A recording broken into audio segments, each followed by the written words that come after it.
오늘은 김광규 시인의 묘비명, 묘비, 그죠? 무덤 앞에 있는 비석.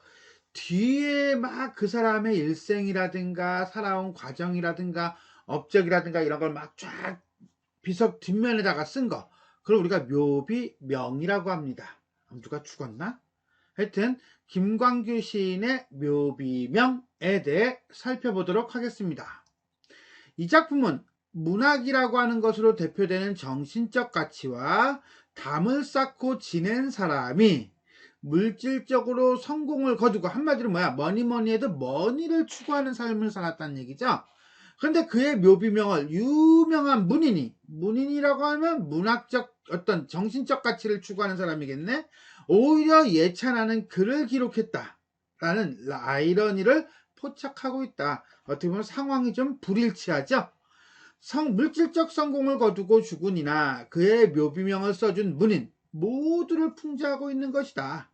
또한 시인은 어디에 무덤을 남길 것이냐 라는 질문을 통해 시인의 진정한 역할에 대해 자문하며 시인의 바람직한 역할을 촉구하고 있다. 이처럼 이 시는 정신적 가치가 외면받는 현실을 풍자하며 올바른 삶의 태도를 전달하려는 의도로 창작된 것이다 라고 보시면 되겠습니다. 자, 그럼 전체 내용 한번 살펴보겠습니다. 한 줄의 시는커녕 단 한 권의 소설도 읽은 바 없이 그는 한평생을 행복하게 살며 많은 돈을 벌었고 높은 자리에 올라 이처럼 훌륭한 비석을 남겼다. 이 훌륭한 비석은 반어법이겠네. 그리고 어느 유명한 문인이 그를 기리는 묘비병을 여기에 썼다.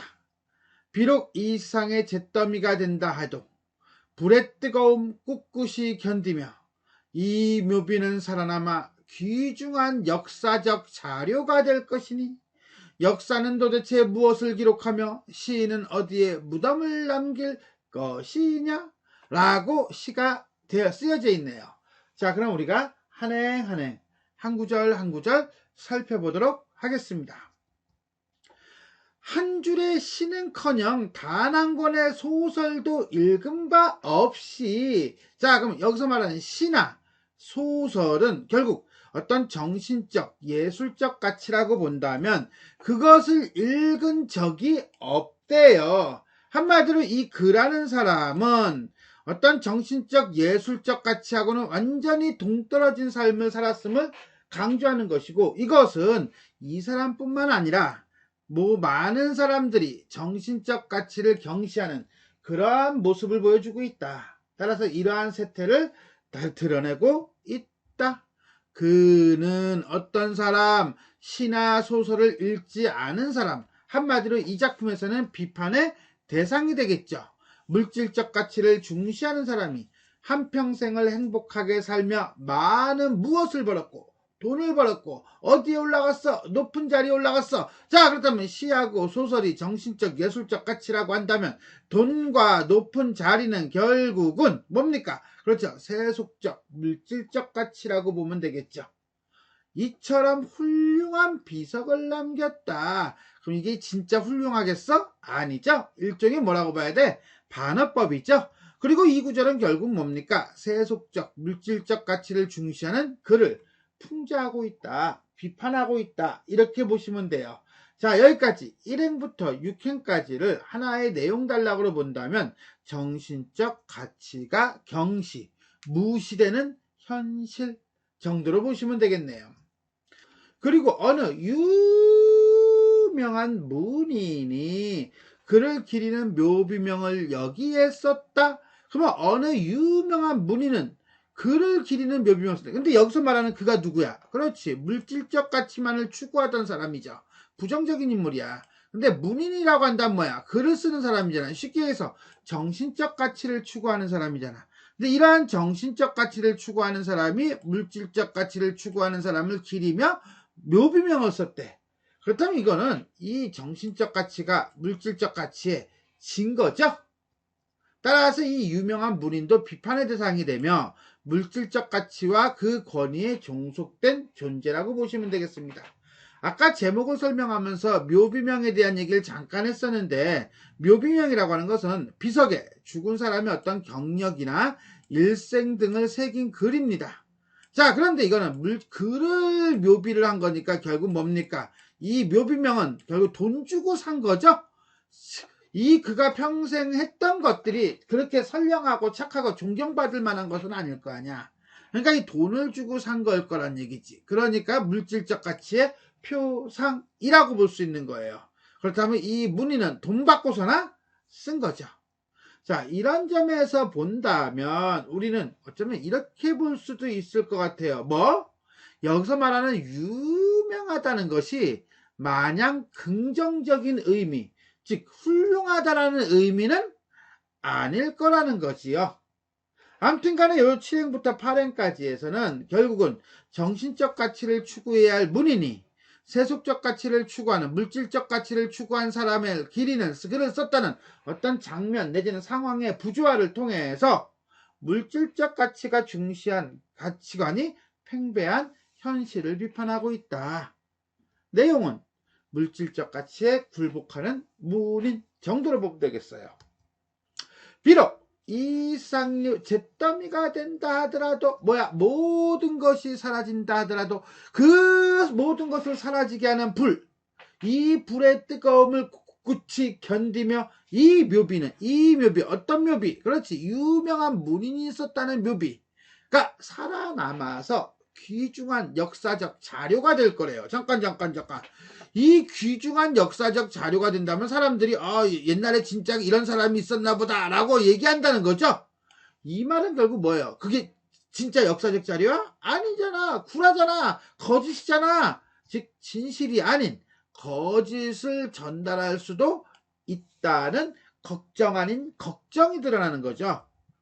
역사는 도대체 무엇을 기록하며, 그렇지, 정상적인 거, 추구해야 할 거, 우리가 추구해야 될 정신적 가치를 기록하지 않는, 오히려 엉뚱하고 왜곡된 것들을 기록하는 역사, 그 역사에 대한 비판의식을 보여주며 시인은 어디에다가 무덤을 남길 것이냐. 무덤을 남긴다는 건 자신의 이름을 남기는 건데, 이 시인은 결국 물질적 가치에 굴복한 모습을 보이잖아. 그러면 된다 안 된다? 안 된다. 시인으로서의 삶의 자세 한번 따져봐야 된다, 이거죠. 이 말은 결국 요 구절에서는 역사가 무엇을 해야 돼? 진실을 기록해야 돼. 시인은 무엇을 해야 돼? 그렇지, 시인은 정신적 가치를 추구하는 삶을 살아야 돼 라는 식으로 시인과 역사와 시인의 바람직한 역할을 촉구하고 있습니다. 왜? 진실, 왜곡된 평가가 진실로 수용되지 않게 하기 위해서 라고 한다는 점에서 본다면 정신적 가치를 경시하는 세태를 비판하며 그 다음에 정신적 가치를 추구하는 사람들의 사명감과 책임의식을 촉구하고 있다, 이렇게 보시면 되겠습니다. 자, 그래서 마지막 단락 9에서 14행까지는 정신적 가치가 경시되는 현실에 대한 비판 의식이 드러나고 있다라고 보시면 되겠네요. 자, 이렇게 해서 우리는 김광규 시인의 묘비명 한행 한 구절 한 구절 살펴보았습니다. 자, 그럼 전체 한번 정리해 보도록 하겠습니다. 자유시 서정시고요. 비판적 어조고요. 반어적이죠. 물질적 가치가 정신적 가치를 지배하는 현실에 대한 비판이고, 그 다음에 지식인 내지는 문인이라고 하는 사람들이 가지고 있는 어떤 사명감까지 얘기해주고 있다는 거예요. 대립적 소재를 사용하여 주제를 강화하고 있다. 대립적 소재는 시, 소설 이거죠. 시하고 소설은 아까 뭐라고 그랬습니까? 그렇죠, 정신적 가치를 의미한다라고 그랬어요. 그는 한평생 행복하게 살며 뭐 했어요? 돈을 벌고 높은 자리에 올랐대요. 이 돈과 높은 자리는 뭡니까? 그렇죠, 물질적 가치, 세속적 가치죠. 자, 이런 점에서 본다면 결국은 이걸 들은 바도 없고 이것만 추구한다는 점에서 정신적 가치가 경시되는, 무시되는 현실을 보여주고 있어요. 여기서 끝났어도 그럴 수 있겠어. 그런데 더 심각해. 문인이 묘비명을 써요. 누구의 묘비명을 써요? 돈을 벌고 높은 자리에 오른 사람을 기리는 묘비명을 써요. 즉 문인이 돈을 받고 그를 찬양하는 묘비명을 써준다는 점에서 세속적 가치에 종속되고 있음을 보여주고 있다라고 볼 수 있겠습니다. 두 번째, 반어적 표현을 사용하여 세속적 가치만을 추구하는 현실을 비판하고 있다. 자, 그는 한평생 행복하게 살며 어떻게 했어?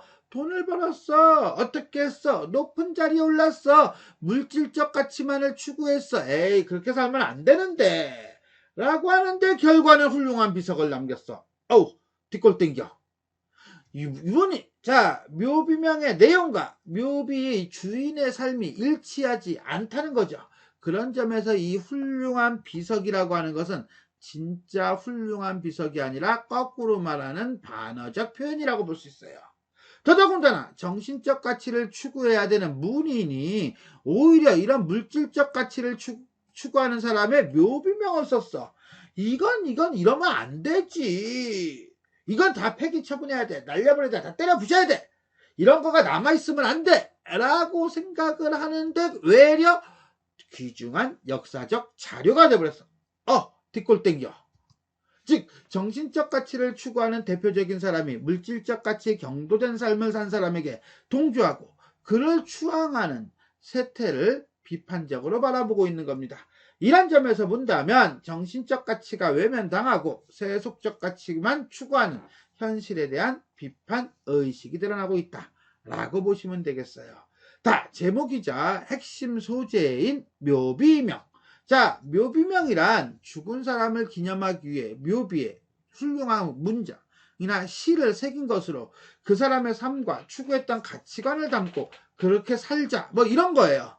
하지만 돈과 권력을 거머쥐었던 사람일수록 엄청나게 호화스러운 무덤과 묘비명을 남겨서 오히려 자신의 이름을 영원히 기억시키려고 합니다. 이 시에서도 그의 묘비명이 과연 물질적 삶을 화려하게 살다 간 그의 실제 삶과 어울리는 것인가 에서부터 의문이 출발합니다. 즉 묘비명에는 훌륭한 사람이라고 쓰여져 있지만 진짜 훌륭한 삶을 살았어? 이거 불일치하지 않아? 라는 거죠. 그렇게 함으로써 물질적 가치를 추구하는 사람들의 헛된 욕망이자 현실과 타협하는 문인들의 타락한 정신을 상징하고 있다. 무엇이 묘비명이 라고 보시면 되겠어요. 자, 이렇게 해서 우리는 김광규 시인의 묘비명에 대해 살펴보았습니다. 자, 지금까지 내용이 도움이 되셨다면 좋아요와 구독 버튼 눌러주시고요. 알림 설정 부탁드리겠습니다. 수고하셨습니다.